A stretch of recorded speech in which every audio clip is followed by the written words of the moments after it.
The views and opinions expressed by the hosts and guests of the Side Project Live are not necessarily those of the Illinois Libertarian Party, the National Libertarian Party, Radio Fubar, Tuieville, LRN.FM, the kindly old neighbor on the corner, some random jerk who just cut me off on I-80, the entire Broadway cast of Hair, Bruce Rauner or Pat Quinn, or the Martian Invaders.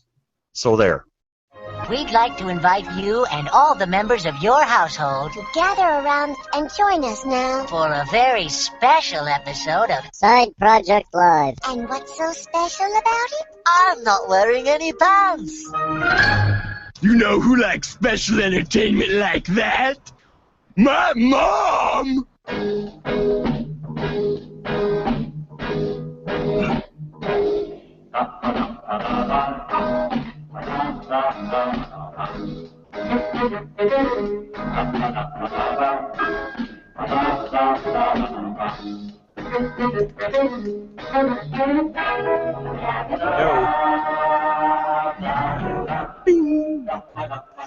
Are you sure this work will be in competent hands? Certainly, we're all incompetent.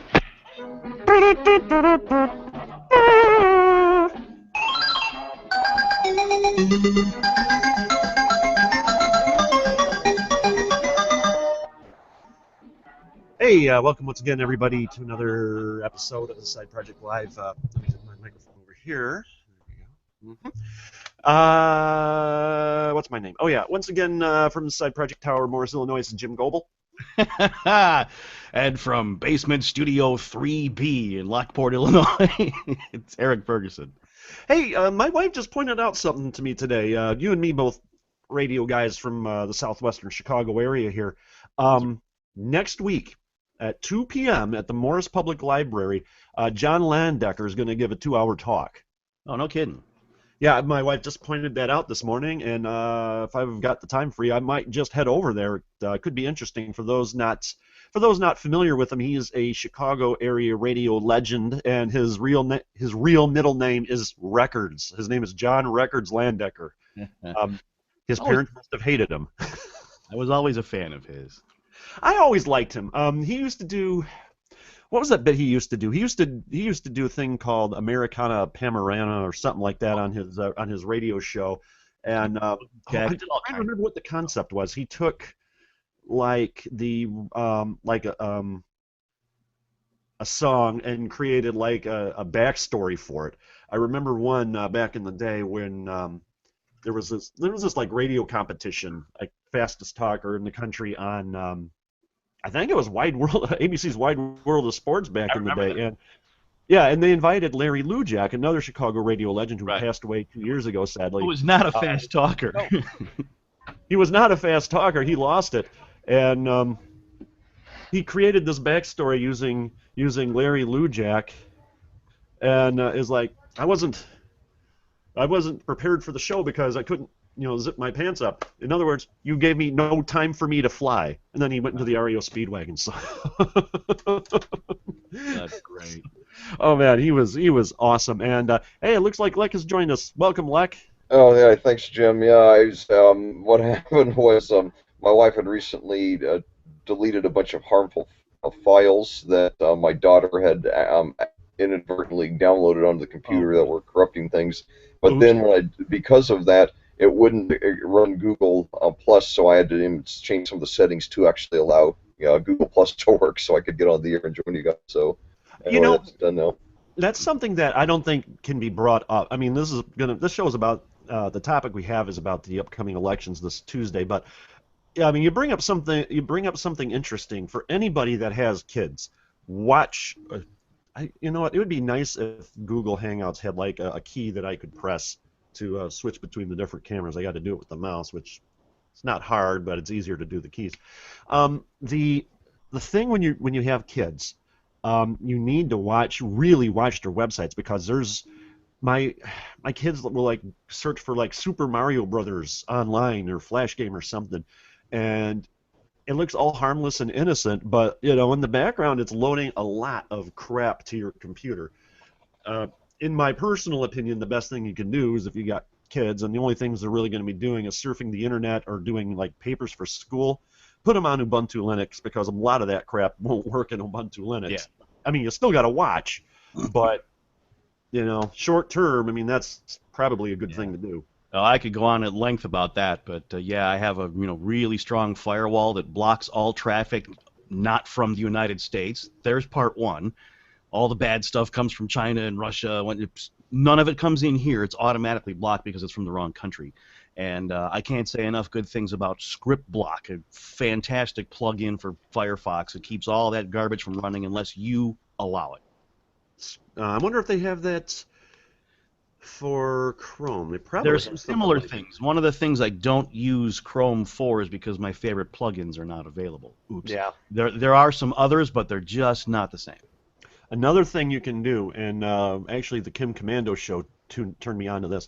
And by the way, I love the Kim Commando show, but when you get like, she links to an article, you know, on her Facebook page or whatever, it's like the link that you need to read is like on like the third page, and every page before it on her website is like 2 paragraphs of stuff. And I just hate that setup. I want the link right away, and at least on the front. If you're going to have more than one page, at least have the link on every page, you know, not just on the third one. But she turned me on to, and I've always known about this, but I never thought about it, but I can't remember the website. But just look up Windows hosts file and change, and there's this one website, and like I said, I don't remember the URL right now, but they update their host. They update a typical Windows hosts file every month, every few weeks, and what it does, the way that your the internet works, is the first thing it goes through. There's a file on your computer. It's called a hosts file, and then there's also the LM hosts file, which I believe is a bit of a backup, and it'll search that to put a website name to an IP address. Okay. And if it doesn't see that file, or if it doesn't see that particular entry in the file, then it'll go to the domain name server. And but what they do is they take URLs of known, like spammy websites, advertising websites, worms, viruses, known that bad sort of thing. Yes. Yeah. Yeah. Mac and Linux do the same thing. They do. They do. There is in fact in Linux you have basically 3 different host files. One's a disallow, one is an allow, so there's different ways to handle it. But yes, the other operating systems do the exact same thing. Okay. All right. You probably, this website probably has it for all of them too, but what it does is that it takes the URL of the spammy or bad website or whatever, and it puts it to what is called and it assigns it to what is called the loopback address, which is I think 127.0.0.0. What that does, that IP address is your PC. So every time it calls this website, instead of sending the information out to the real IP address, it sends it back to your computer so that it will not access it. There's one really good thing about that is it also blocks out a lot of ads, even legitimate ones. So, I mean, they might still pop up, but it'll say Windows cannot connect to whatever. But the downside is that let's see, my wife, my kids, and my mother-in-law aren't in here. Porn sites are less than reputable. But that's, if you really want to get into some security, that is something also good to do, especially if your kids are using your computer. Yeah, and AdBlock Plus, another little plugin that runs on Firefox, is fantastic. It not only blocks ads, but you can customize it to block elements on a website. Say there's some menu or something that you just don't want to see, it's in the way all the time. You can make it block that, so it won't show up. Yeah, there's a lot you can do about security, and a lot of it is just easy stuff that you don't really have to, It's kind of like Ron Popeil's Showtime rotisserie, set it and forget it. That's right. God, you gotta love Ron Popeil. I mean, I'd recommend more detail, but you could tell it to do things like any URL with the word advertising in it, just don't let it show up. I mean, that you would miss some stuff that you probably do want to see, but it does work. Indeed, and yeah, like I said, if you have kids, at the very least, I mean, all of this stuff is really easy to do. Especially the hosts file. They have you got to find the files, and you got to make sure it's not on read only. You do that, as a real easy installer. In fact, you know what? I think the installer actually um, I think the installer will set the Set the permissions for it. yes, set the permissions. Thank It you. might. I don't know. I haven't. I do edit it manually. I've never used a service, for that. But because I have this brick wall firewall that I have here, so I haven't worried about it. But I do have some entries in there for just that reason. Yeah, it's definitely something that everybody should take a look into. But here, first of all, to get in touch with the show, you can leave us a message on our Google Voice, 815-200-4912. Somebody please call so we can see if we got any messages. You can tweet us at the Side Project 2 at Twitter. Our email account is thesideproject2@gmail, and if you're going to post about us, hashtag TSP Live. So there you go with that. And as always, this Security Minute is brought to you by the DuPage Libertarians. The Side Project Live were brought to you by the DuPage Libertarians. The DuPage Libertarians meet on the third Thursday of every month at 7 p.m. in Addison, Illinois at the American Tap Pub and Grill, located at 701 West Lake Street in Addison, Illinois. $5 burgers, craft beer, what more can you ask for? Scaramouche, won't you do the fandango? So, yeah, I'm tired of doing like the advertising jingles because I really can't think of too many of them. But if people might notice, I've got a sign here, but I was looking. I used to draw a little bit, and I bought myself an easel, but I think I sold it at a garage sale. I was going to prop this up on it, but couldn't find it. But it's election time. First of all, if you can see this, Julie Fox, comptroller. I tried getting her on this morning, but she had a literature distribution for this morning. The important thing to remember when going to the polls. Can you guys hear me okay? Barely? Barely. To the microphone. All right. Julie Fox is running for comptroller, and my headphones just fell off, but I'll put them back on in a moment. Yeah, I can see you laughing, but I can't hear you. The Julie Fox, boom, boom. She's running for comptroller, state of Illinois. She is the only one who is a CPA, a certified public accountant. Remember that when you go to the polls. This is her third time running. For a Libertarian candidate, she's actually polling very, very well. She's been making a lot of hay out of the fact that she's the only certified public accountant running for the office of the person who pays the freaking bills. Comptroller. She's the one that writes the checks. Remember that when you go to the polls. And we have a lot of other fine candidates. And in fact, one thing I want to do today is our friends over at the DuPage Libertarians actually created a bunch of candidate advertisements, and I think they turned out pretty well. And since I just talked about Julie Fox, who I'm really, out of all the candidates, I pretty much like all the candidates we got running. But Julie Fox, I think, has the biggest chance of putting us over over the top. I would not be surprised to see her get 10% in the polls. Right now, I think she's polling at about 8%. But if she holds on to that, we don't have to go through any of these freaking hoops that we had to do this year. I'm going to play her first ad here, and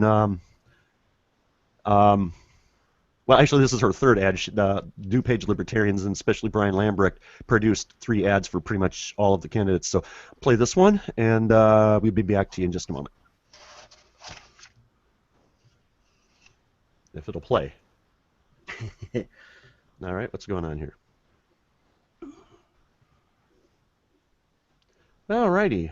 I'm Ben Coyle. I'm running. Well, that's Ben Coyle. All right, Julie isn't playing. I'll tell you what. Let's move on to Ben Coyle then, and we'll see you in a moment. I'm Ben Coyle. I'm running for Attorney General for the state of Illinois with the Libertarian Party. Oh boy, here volume in problems. Addison, Illinois, to discuss ballot access. Now, you may have heard the terms democracy and constitutional republic in passing over the years. And, well, to tell you the truth, in Illinois, I'm not sure that really applies anymore because third parties need to get 25,000 signatures just to get on the ballot. Now, those are qualified signatures, so you have to get a lot more signatures than 25,000 to get on the ballot.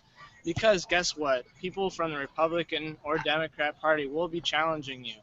Now, The difference is that the Democrats and Republicans only need 5,000 ballot access signatures, which is very easy for them because they're considered an established political party. Now, the reason why it's hard to become an established political party is because as a third party, you need to devote practically all your resources initially just to get on the ballot. And by the time election day rolls around, you don't have quite as much money to devote to actually campaigning. So it would be really great if you could call your representative and discuss this unfair, undemocratic law with them. I'm Ben Coyle, and I approve this message. Okay, yeah, that one was recorded outside, obviously, and you can barely hear it, but we had Ben on a few months ago, and oh, by the way, How do you spell his last name, by the way? what's that? How do you spell his last name? Koyl. Okay. Yeah, okay, because at first I thought he was saying Ben Quayle, which is actually the name of a U.S. representative who's Dan Quayle's son. Yeah. Dan Quayle, whose wife went to high school with David Letterman. Oh, did not know that. Yep. Yeah. And, that would be Brad Ripple here then. Okay. Did not know that. One thing I got to say, we did a show with Ben Coyle about, I don't remember, several months ago, and what happened was that as soon as we're done with these shows, it gets loaded up to YouTube and whatever, and we received a comment from somebody, and he said that libertarians have a long way to go in getting or libertarians are embarrassing when it comes to using the media or something like that. And he said, this is just another example. And I privately messaged the guy, and I messaged him on the YouTube page, and I'm like, what exactly is wrong? Let us know. If you're going to criticize us, please tell us what is wrong. I mean, if nothing else, I want to improve this show, okay? And if it's nothing to do with the show, then contact the candidate. But if it's about the show, I want to know what's wrong, because I want this improved. And I can't do anything if you don't tell me what is wrong, okay? If you don't tell me I'm really terrible at something, you're going to have to let me know what you mean. Yes, exactly. I mean, this morning I was just watching a rerun of Ramsey's Kitchen Nightmares it was a rerun of the update on the Amy's Baking Company thing, and at the very least, when he goes to someplace and he says, this is awful, he just doesn't walk out the freaking door. He tells him what's wrong and helps him to correct it. We want this kind of feedback. We want the feedback that tells us if there's something wrong with the show, something you don't like, something you can improve on, let us know. Don't just say, this is embarrassing, or you guys suck, or ha ha ha, or whatever. Yeah, don't tell us what the hell is wrong. Yeah, don't tell us that we suck, tell us why we suck. And don't tell us what we can suck either. But yeah, I mean, if you're going to leave something like that, at least be constructive. I hate criticism, but constructive criticism is always welcome. So, of course. Yeah, little tangent there, but okay. I found out why the Julie Fox one wasn't playing. It's because I moved the location of the file. So, let's here's Julie Fox. Hi, I'm Julie Fox. Our current comptroller, Judy Bartopinka, promotes transparency on her website, but only in a minimal level, and only because she's been required by law to do so when a lawsuit was filed. I will go much further than that. I believe in transparency. I believe in honest accounting, and I will expose blatant pork barrel spending and other misuses of taxpayer funds. I will hold the state legislature accountable. As a state officer, the Illinois comptroller can, and I will, sue the state legislature if they do not come up with a truly balanced budget. You deserve to know how your money is being managed. Vote for me, Julie Fox, on November 4th. I'm Julie Fox, and I approve this message. Okay, and you know what? One in Hamilton County, the one here is. I am Julie Fox, and I approve this message. That whole "I approve this message" thing. Am I not wrong in saying that is like the stupidest doggone thing out there? Okay. I mean, of course you approve this message, duh. Yeah, That's part of the campaign finance law, and for some reason, someone thought that that was a good idea. So now they have to do it. There's the lovely and delightful Julie Fox right there. And not only is her name Julie Fox, but she is a Fox. So if you want a Fox as comptroller, vote for Julie Fox. Seriously, she's a really nice person. I've been to her house once. She had a 4th of July party at her house up in Dundee. If you know where Spring Hill Mall is, it's like, well, actually, no, I think it's probably closer to downtown Dundee. And she's a really nice person, and she's really passionate about what she does and everything. There you go. Would you not like to have her as your comptroller? I know I would. Seriously, she's a really nice person. She knows what she's doing. She has experience being an accountant, CPA in both the public and private sectors. If you're dealing with money, I call me crazy, but I think it's important to have somebody in there who actually, is an accountant instead of career politicians. Well, that's the thing. One of the line on her website is, if we expect our attorney general to be an attorney, then how do we not demand our state's accountant to be an accountant? Exactly. And the person who is in there currently, Judy Bartopinka, is a career politician. She's been there 30 years. The person running on the Democrat ticket, Sheila Simon, it was our current quote-unquote governor's lieutenant governor, and she's the daughter of former U.S. Senator Paul Simon, and she's another person who's part of a political machine here in Illinois. I mean, right now the Madigans control everything, and and her. I mean, I don't know. I think she's running because she thinks she's deserved it because she comes from political royalty. So, there you go. So you vote for Julie Fox. If no one else, Julie Fox, because she's a CPA. She's a CPA. She's literally the most qualified. With that having been said, someone else running for Illinois Treasurer, we've got Matthew Skopek. He, if I'm not mistaken, is he's an accountant working with the DuPage County Health Department. He's running for Libertarian. He was up until the last convention, I believe the head of the Illinois Libertarian Party. But he's also an accountant, and he's running for treasurer. Let's go ahead and play his ad here real quick. Hello, I'm Matthew Skopek, and I'm running for Illinois State Treasurer this November. I'm running to represent you on behalf of the Libertarian Party. This state belongs to the people. It belongs to the taxpayers. It belongs to the parents who are raising their children. It belongs to the college graduate who is working for free just to gain an entry-level job. This state belongs to you. Retake it with us this November. Cast a Libertarian vote to show that you matter and your voice will be heard. Thank you. I am Matthew Skopek, and I approve this message.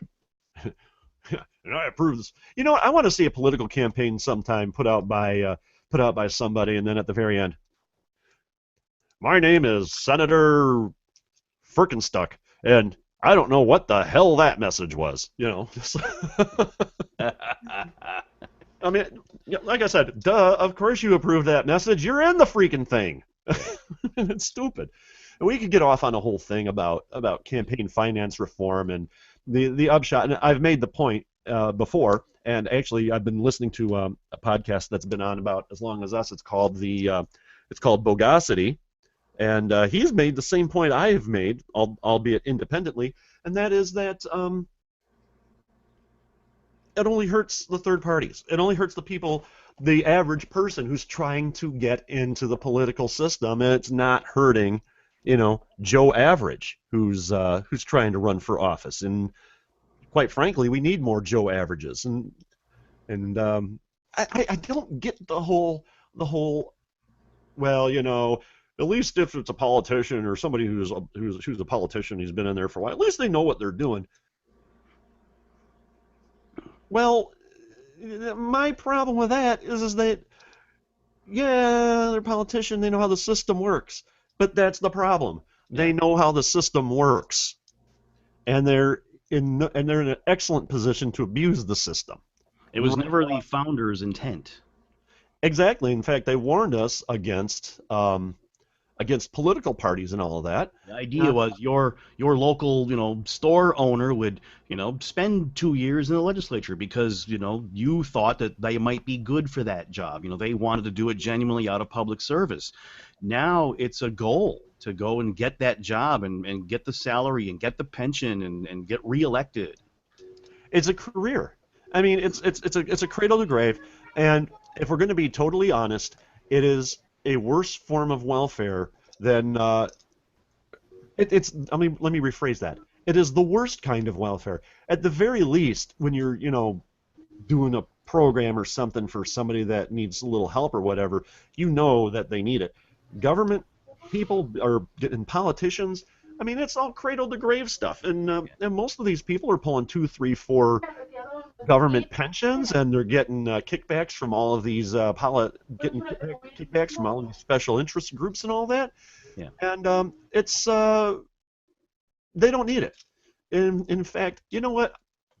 All this ethics crap going on in Washington and wherever. In my personal opinion, politicians should only make $30,000 a year, and then they should be able to make any amount of money they want from book tours or speaking engagements or whatever. And people are like, oh, but that'll corrupt them and everything. They're not corrupt now. They're not taking that stuff now. At the very least, if they're going to get all of these kickbacks from these big corporations and PACs, I mean, at the very least, let's be open and honest about it. And Jim, another thing, you mentioned $30,000 a year. It's also important to remember that in addition to the amount of money that they make now, that's only the tip of the iceberg of their compensation. Oh, exactly. That's just their salary. Because right. Yeah. They also have expense accounts, and then they've got budgets to which to run their offices and hire staffers, and then of course, they get. I'm assuming they get like discounts at the Senate restaurant. And by the way, very, very serious here. If you are ever in Washington D.C. and you go into the Capitol building or take the tour or whatever, go and actually eat in the Senate restaurant. It's open to the public because the Senate bean soup, which is for some reason law that they have to serve it in the cafeteria, and nobody knows why. They don't know who introduced it or why it's law, but it's law. They have to serve it. But it's really, really good, and so so there you go. But you definitely have to take advantage of that. But that having been said, you know what? I don't seem to have anything from Chad Grimm here. If you want to, if you take a look for that, if you could take a look for something, and but what I have here next is Chris Michael. He is running for the Illinois Secretary of State. He is a private businessman, and for a career, his business is climbing cell phone towers, radio transmitter antennas, all of that, and replacing the light bulbs on them. You want to talk about maybe the freaking scariest job you've ever heard of in your life? I would think that would be it. Yeah, it's interesting. I know a number of tower climbers from over the years, and I've never met him. Yeah, I think he just started this business like 4 or 5 years ago. Actually, on his Facebook page recently, he had this his picture of some new equipment that he was training on, and he was like all giddy about it. But I'm going to go ahead and play this now. He's running for Illinois Secretary of State, and here we are. Hi, I'm Chris Michael. I'm running for Secretary of State in Illinois. Just like you, I want to keep my money in my wallet. Let's start by eliminating the automated tax collectors known as red light and speed cameras, and save the millions of dollars keeping it in your pocket. We use the guise of safety as an opportunity to inspect and probe and harass the citizens into paying money. It is nothing more than armed tax collection, and it needs to end. My name is Chris Michael. I am running for Secretary of State in Illinois. Please vote for me this November. Okay. I'm Chris Michael, and I approve this message. That always throws me off, the whole approve this message thing. Yeah. Is that some sort of law that they passed? Because when I was a kid and a young adult, they didn't say that in political ads. Is that a requirement now? No, that happened during the Clinton administration. I think it was during one of the first rounds of quote unquote campaign finance reform, and I think that's been around since Clinton. Not that. That came later. That was from the last batch. I think that. Oh. I forget when that started up. That was about 2000, something like that. But yeah, that's been around for a while. That's a law. Depending on the level of office that you're running for, you have to make that statement. Okay. I totally understand and agree with if you're a private organization making these ads, these attack ads or whatever, but having it out on the ad, who's paid for the ad. But if you're the candidate and you're in the freaking ad, it's redundant. I mean, really.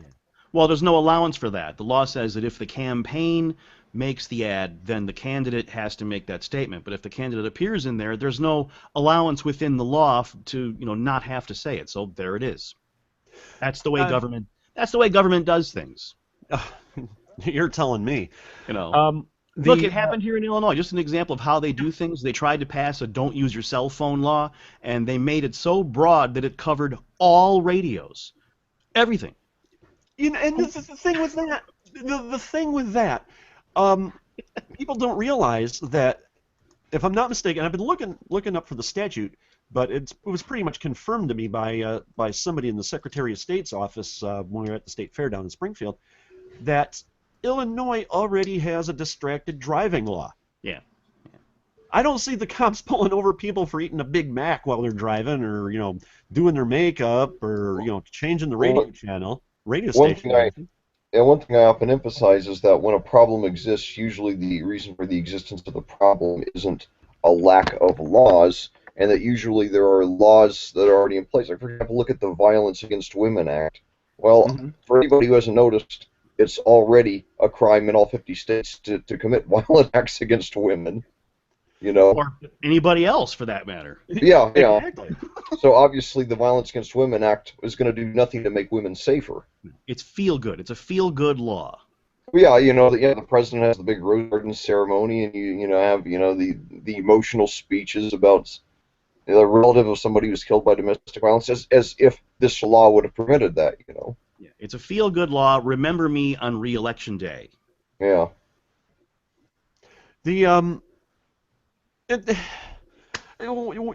that's all it is. I mean, it's buying votes, and I think it was who was it? It was either Bastiat or I think it was Alexis de Tocqueville, who basically said that America's got a great democracy, but it it's a great country, it's a great experiment, but it will be destroyed as soon as politicians figure out that they can vote or special favors for people or something for their constituents, something like that. Exactly, yeah.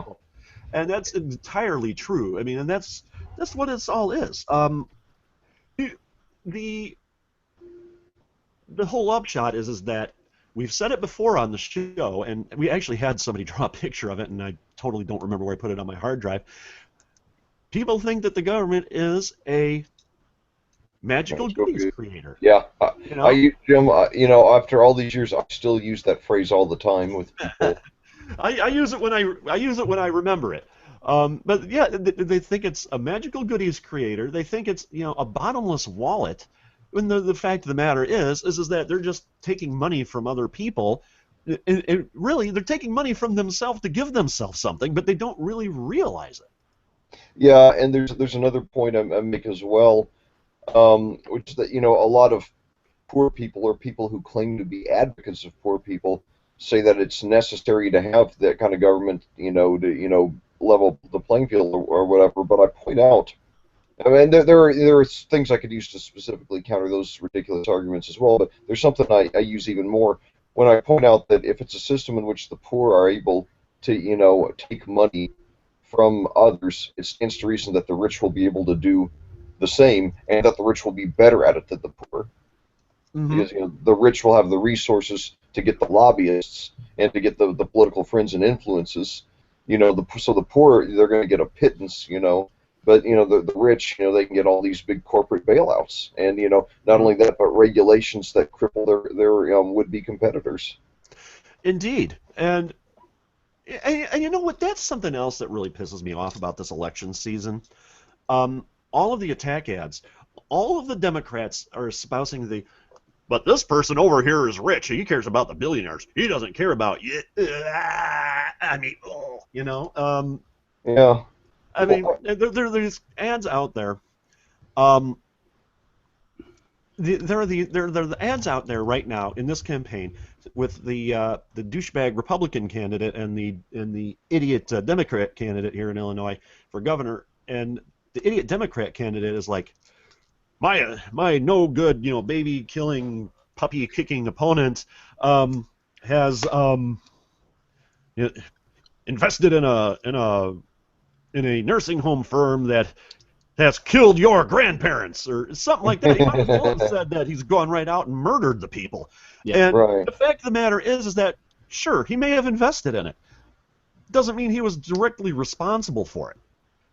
There is a better case to be made that Rauner was directly responsible for the armed thugs that went around intimidating libertarian petitioners than there is this thing about that the Democrats doing against Rauner. Yeah, or I mean, wait till we get to this, or lying about the whole campaign. Oh, you got one of those flyers. Oh, I got tons of these. I get these things every couple of days. Oh, hold that up. Hold that up. I didn't get one of those. I was, but I get 2 or 3 of these every day in the mailbox.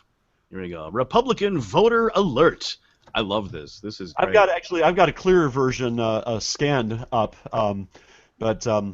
Oh, I could scan this if I took the time to do it. Yeah, Pat Quinn and Mike Madigan are using Chad Grimm to steal the election. Now, if it'll just here you are. Here it is. Here's a clear scan of it. Republican voter alert. Pat Quinn and Mike Madigan are using Chad Grimm to steal the election, and I love the second side.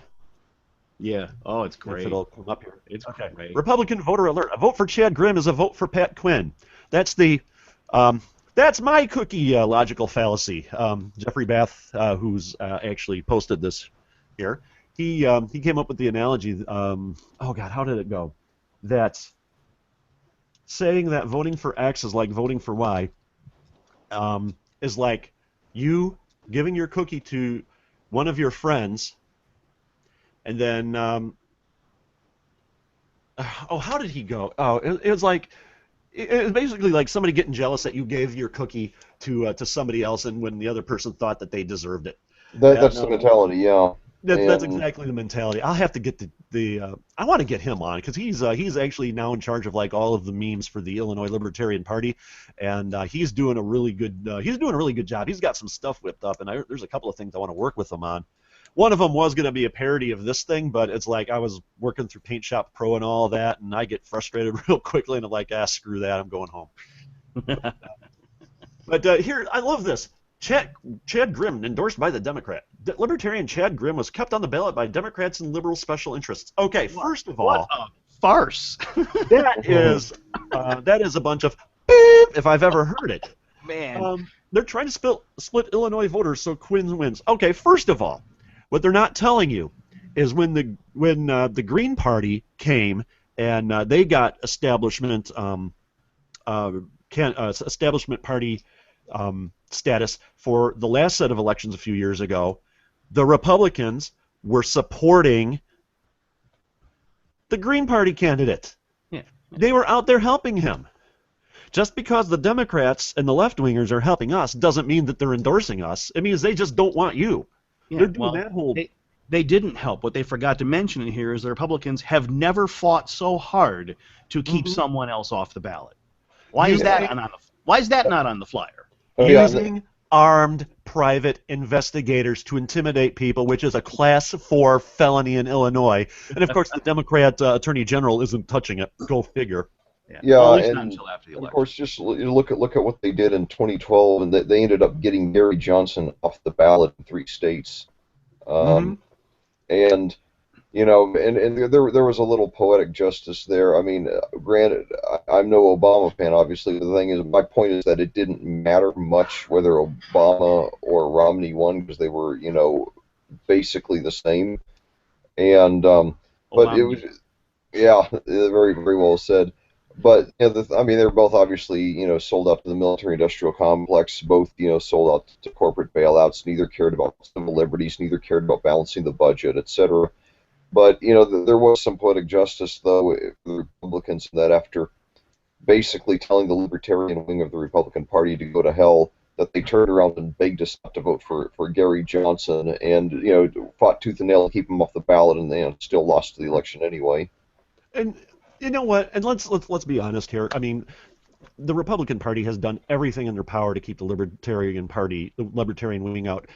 People should recall during the last Republican presidential convention how they screwed over Ron Paul supporters and Ron Paul delegates by there was a story where I think a group of them from Maine went down and they got on the bus and somehow the bus driver forgot where the convention was and they arrived after the votes.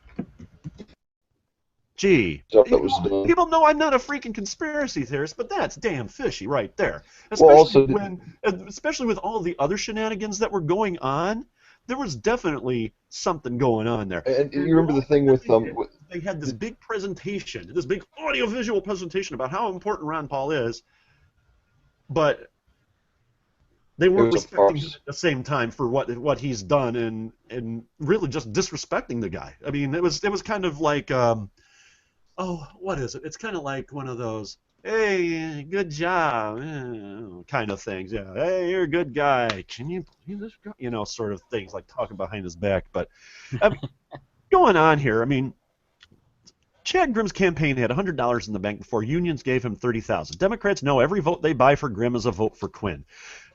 That's my cookie. You gave my cookie to somebody else. You know, F you. I mean, that cookie was my cookie, and I'll give it to whoever I want. And you complaining about it doesn't mean I was going to give it to you in the first place. Yeah. Yeah, and you know, like Ralph Nader said, you know, regarding the accusation that he cost Gore the election, they took votes away from Gore. He said it is utter arrogance to say that Al Gore was entitled to the votes of people who didn't want to vote for him. Indeed. And in fact, that whole thing was a totally different thing anyway, because, I mean, the whole ballot, the ballot was so confusing. The two Democrats, there were 2 Democrats out of 3 on the board that approved that ballot. So if you have a problem with it, talk to your own self, you know, look at the mirror. But even so, I mean, you know, Nader did get 2.6% of the popular vote in that election. Mm-hmm. The biggest thing, though, the biggest problem with this argument, they know that every vote they buy for Grimm is a vote for Quinn. Yeah. Here's the problem. Instead of blaming us, who have nothing to do with it, you know, why don't you look inward and look at the candidate you're putting up? Yeah. Well, look, I mean, look. I love that jerk. I mean, let's be honest. I love that statement, though. You know, unions, plural. Unions gave him $30,000. One local political action committee made that donation. One. Yeah. Local 150 out of Joliet, which is on the frontage road on Interstate 55. I know exactly where it is. I pass it every morning. And here's what they don't say. Here's what they don't say. They don't say that, A, we had very meager funds before they started all of these challenges, and now basically the Libertarian Party is broke having to secure our place on the ballot because of the Republicans. They're not saying that. And they're not saying the fact that unions have probably given Rauner a lot more money than they've given Grimm. Oh, sure. Unions don't... Here's one of the common misconceptions about elections is that unions only give money and only support Democrats. That's not true. A lot of them... I remember when... I think it was Jim Thompson back in the 80s was running for another term of governor. That guy was a piece of work. Oh, we don't need to raise taxes, you know, before the election. Don't need to raise taxes. Every single time, day after election, I think we're going to have to raise taxes. Yeah, so much for Look, The Pipe Fitters Union on their big sign next to the highway has the Republican candidate for sheriff on it. Big, bright LED sign. And one of the guys from the local one, was it from the local 150 union, or it was another one, recently came out and said, it was a higher up, we've got a lot of Republicans in this union that don't want Quinn back in. And there's a lot of unions out there that are giving to Rauner because Quinn has basically betrayed them, you know? I don't like the idea of being forced into unions, but I mean, you know, you got to give them credit. They're not as locksteppy as some people think they are. They're in an interesting spot because everything that the Illinois Democrats have done are driving businesses out of the state. So whether you stand for worker solidarity or for the big business, if you close the business, so much for the workers. Oh, I remember what I was going to say about Jim Thompson. One year he got an endorsement from a union because he passed a tax cut that caused an automaker to not shut down their plant. Yeah, see? You know, even the unions know basic economics when they want to. Okay, now this last point on this postcard, really, I think this is the funniest thing. Okay, first of all, Chad Grimm opposes term limits. Okay, term limits aren't necessarily a good thing. They're not necessarily a bad thing. They're not necessarily a good thing, and everybody's going to have a freaking opinion on that. Yeah, well, and the thing is, it's one of Rauner's, you know, big talking points, but it's, look, $100 billion deficit in the pension program. Talk about that. I don't care about term limits. You got to fix this other stuff. Yeah, it's kind of like, you know, the whole thing with same-sex marriage, you know. I'm not interested in same-sex marriage. I'm interested in a $17 trillion debt. I'm interested in the state of perpetual war, you know. But here's the thing. I mean, it goes on. The second thing on here is that Chad Grimm supports gay marriage. Oh, dear Lord. Oh, no. I mean, think of the children, you know. Oh, dear Lord, I mean, rioting in the streets, dogs and cats living together. I mean, come on. You know, I love that line, but it has become kind of cliche, but I still love it, and I like to use it whenever I can. They're appealing to the social conservatives. What they're not telling you is that Rauner supports gay marriage. He's pro-choice. And that's the second one here. His party, first of all, it says his party supports abortion on demand. Okay. If you look at the Libertarian Party platform, it basically says something like, we recognize there are good sense arguments on both sides. Yeah. We just feel the federal government needs to stay out of the question in both ways. In fact, that's what Harry Brown says, and Harry Brown's essay on abortion is it's totally awesome. It's almost a non-position, you know. And exactly. But they don't say that Chad Grimm supports it. They say his party. Well, it couldn't be more wrong. That is an out-and-out blatant lie that the Libertarian Party of Illinois could sue about.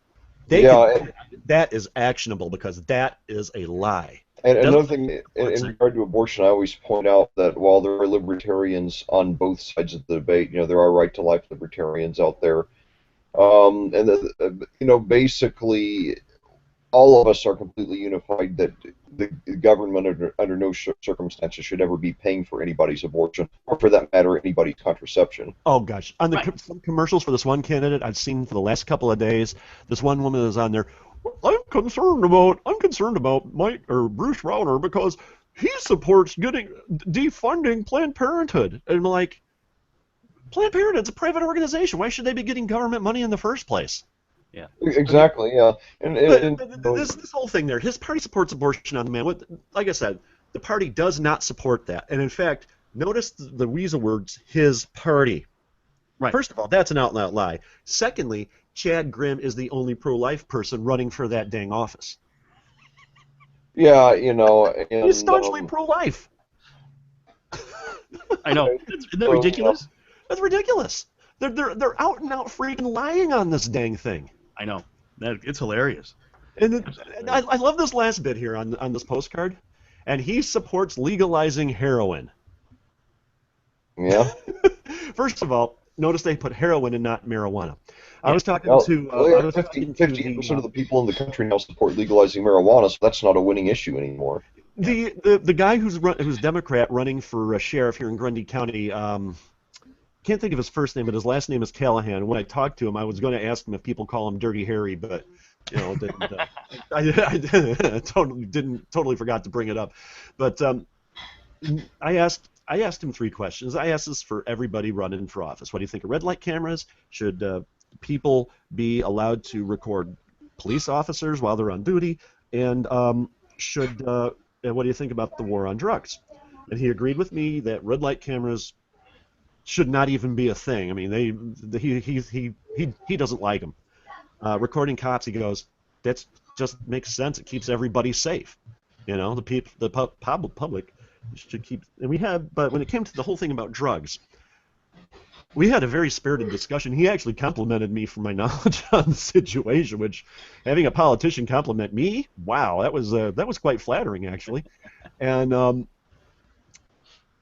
of the things we brought up was marijuana, and he's like, well, I mean, it's going to be legalized pretty soon anyway. I mean, the country's going that way, so it's marijuana really anymore is a non-issue. Those weren't his exact words, but I mean, he basically said that, and I'm like, then we got talking about other drugs, and I'm like, and he's like, well, you don't know some of the stuff that goes on, and I'm like, yeah, but wouldn't you agree that maybe if perhaps some of the stuff was legalized, we wouldn't be having this stuff that was laced with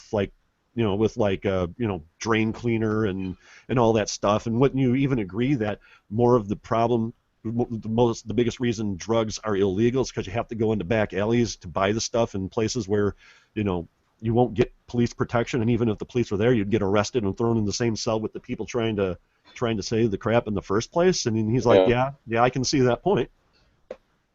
I mean, so obviously they have to use like memes and little sound bites here for all of this crap. But oh gosh, this has been one of the nastiest campaigns I have ever seen, and it's ridiculous.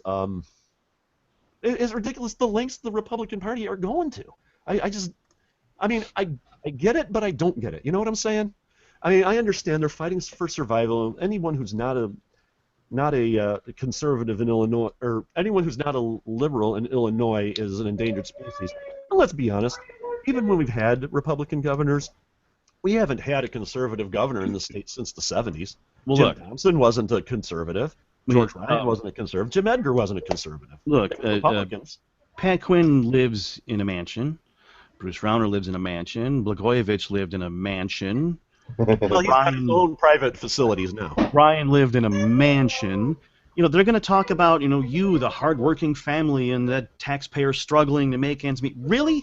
You have no idea who I am. You remember this? I feel your pain. Now stop hitting me, Hillary. Mansion, big, multiple air conditioner units and cars and boats, and I have a hard enough time keeping the heat. Here's the thing: there was a story earlier in the year where they were rehabbing the state capitol building, and they were spending like $150,000 on two freaking doors. 2 doors. Yeah. Maybe twice the size of the door that's coming into my room here. I know. I mean, look, really.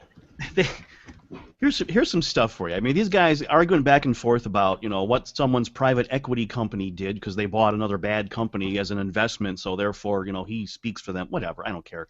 The Quinn's out shaking hands with veterans, and we're worried about 0.6 of the population getting married, and we're worried about term limits.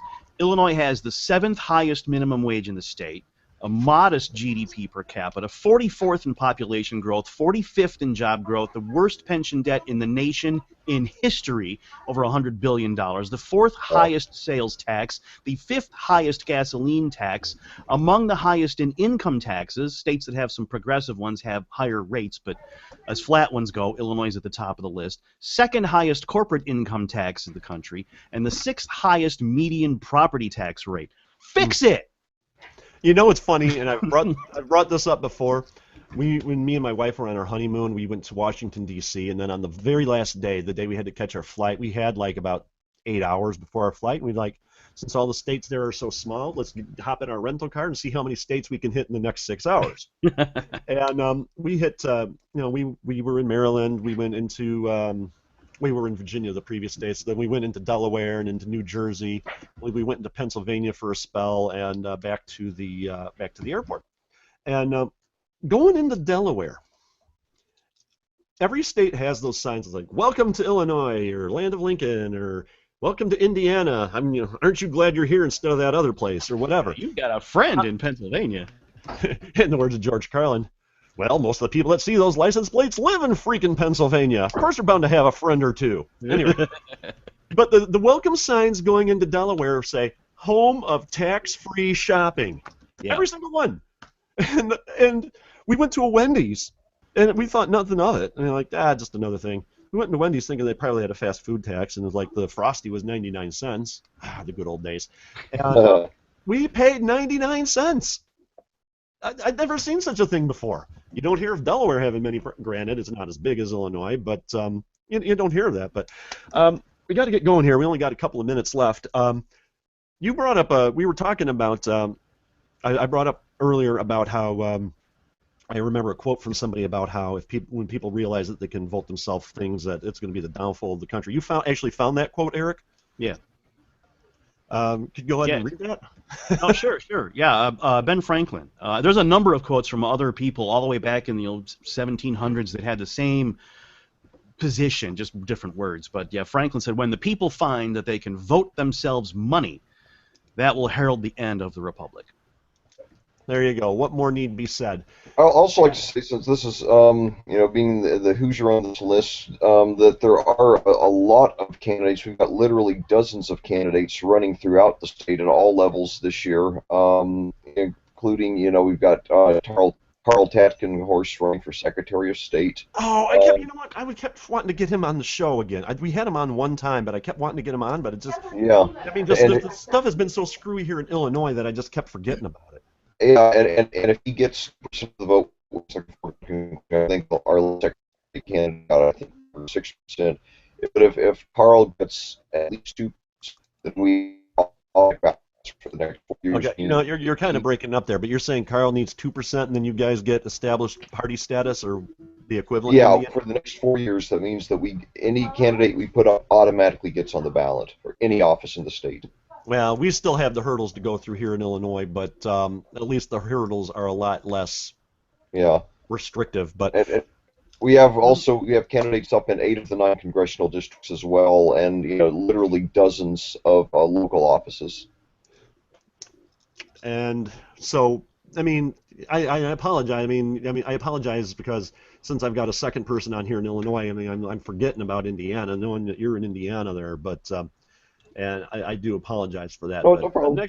Next cycle we'll correct that. But it's time for us to go. Bye. And once again, I'd like to remind everybody that if you go to tsplive.com, that is our main site. It's hosted by Radio Fubar, and there you can get all of our archives and articles. And I've been trying to write a few more blog posts since I'm the deputy director of the communications department of the Illinois State Libertarian Party now.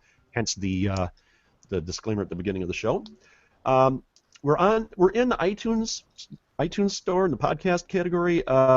Really appreciate it if people would leave us reviews. And as I mentioned earlier in the show, if you're going to give us criticism, give us constructive criticism. Tell us how we can improve or whatever. Call our line 815-200-4912, or on our YouTube page, leave a comment. But please, constructive criticism. No, you suck. Type of stuff. That doesn't help anybody. So negative all the time. Why don't you offer some constructive criticism? Yeah. You can hear us live every Saturday morning at 9 a.m. Central on radiofubar.com, or if you'd like to see at least my ugly mug, if you friend us on Facebook, and you'll get a link to the video of the show, or circle us on Google Plus, the Side Project Live, and the link will be there. We're on the Stitcher app on your smartphone. We're on the TuneIn Radio app on your tablet or Roku box.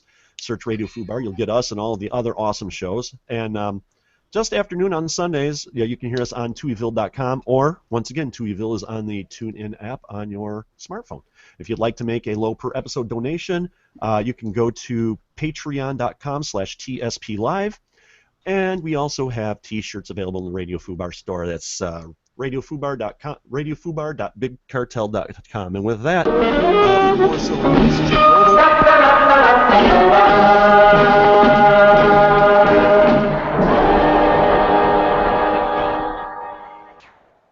And we'll we'll see you all next week. Peace.